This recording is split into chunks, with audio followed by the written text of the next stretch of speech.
Here we are introduced to that ear-catching, infectious tune known the world over. The theme to the Nutshack is by all accounts one of the greatest musical embarkments in history, not only for the masterful verse given by Nump, but also for this catchy-ass chorus. The call and response format perfectly breaks the repetition of the Nutshack, refrain with the lovely ad-libs from all the characters you know and love, voiced by Rex Navarrete, Ramon Lopez, and Jesse Hernandez.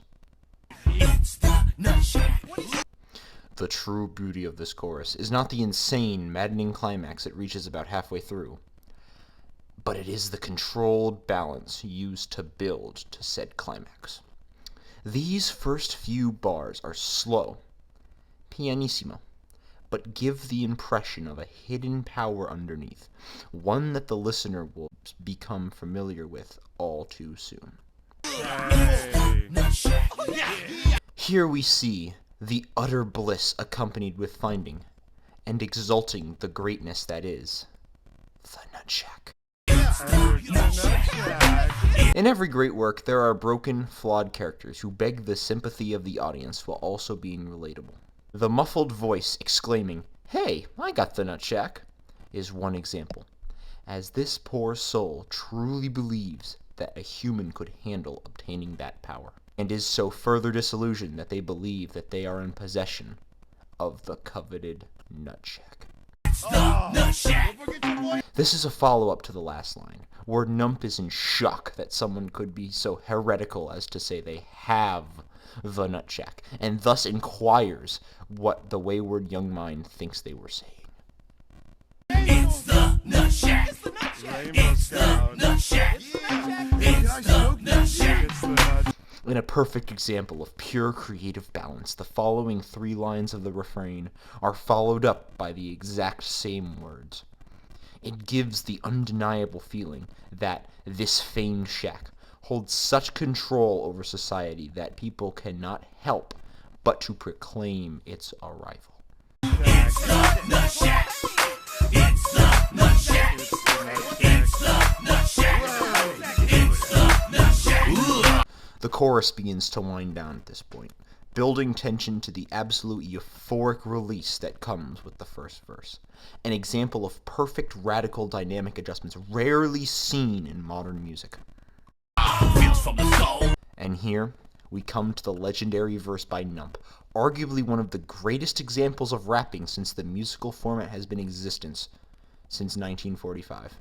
Although this verse would have been an inspiration for an entire generation of Asian American culture, it is impossible to mention it without speaking of the tragedy that befell Nump after the first season of the Nutshack aired.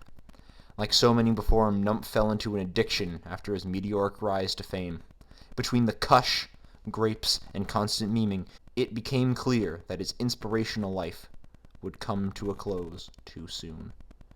The brightest stars always burn out the fastest, and Nump's loss was a national tragedy. But his memory will live on in this verse, that not only created his career, but may possibly have ended his life. This is a reference to the character Jack being fresh off the boat, as he immigrates to America from the Philippines in the first episode of the show. Horatio is a robotic monkey, known for drinking, smoking, and of course, throwing his own feces at people. This is a clever use of the wordplay by Nump. By referring to Horatio as Horat Sobeer, he is referencing his habit of drinking alcohol as well as forming a near rhyme with his name. But the multi-entendre continues. Since Sobeer could be taken as sober in the Vietnamese accent, we see Nump using a paradoxical statement to form an even deeper symbolic meaning. In the 1746 novel House of Nut, of which the show is a modernization, the character Tito Dick is described as a lover of drink, elaborate trappings, and most of all, the female sex. A fact that Nump, a self-proclaimed expert on the source material, masterfully references. The Dickman lyric is a further reference to the House of Nut, as in the book series, Tito was known to have kept a timepiece with the words Tito Dick, Dickman baby, engraved across the cover, something that the show creators reimagined as Tito Dickman's belt. The tumultuous relationship between Phil and Tito is one part father, part son rivalry, one part playground schoolboy name-calling, and one part begrudging respect. It's a true insight to the human condition and has stood the test of time. Jack's cool is lazy, he's still learning, otherwise cherry pie, he's still a virgin. In this genius verse, we see how Nump expertly proclaims how Jack, the aforementioned Filipino boy, has still abstained from sexual activity. Nump uses cherry pie as another way of conveying many messages. It is conveying he hasn't yet popped a girl's cherry, aka the hymen, or it is conveying that he is fresh and innocent like the proclaimed cherry pie, which is funnily enough an all-American food. Either way, it perfectly flows into the next verse, expertly crafted by Nump.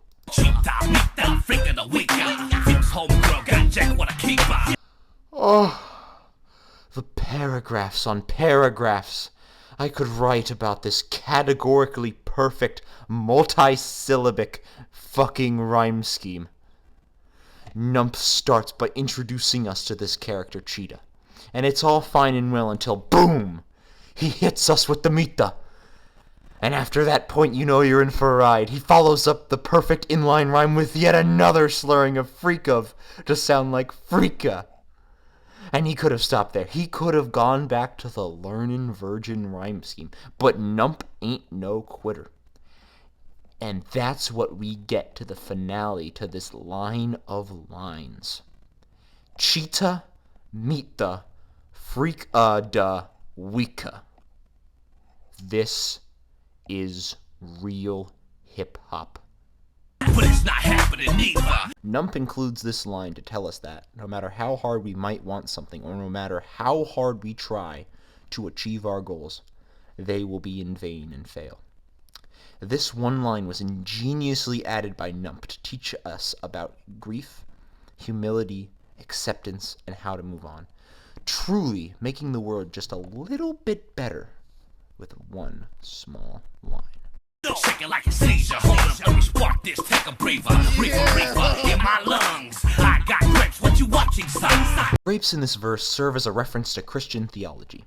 In Isaiah 5:1, it is shown that cultivating this forbidden fruit, classically depicted in Aesop's The Fox and the Grapes, requires a titanic undertaking, from clearing the ground to facilitate its growth to a constant vigil against potential thieves seeking the scarce, sought-after spheres.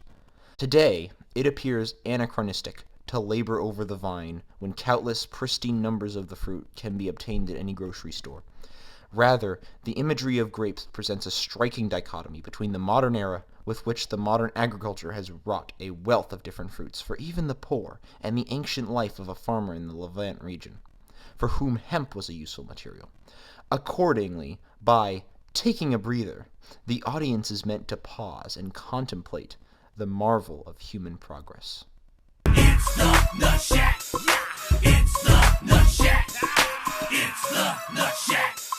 It's the Nutshack. The call and response format perfectly breaks the repetition from the It's the Nutshack refrain with lovely ad-libs from all the characters you know and love. Also that one moment where the guy goes, "Arrgh!"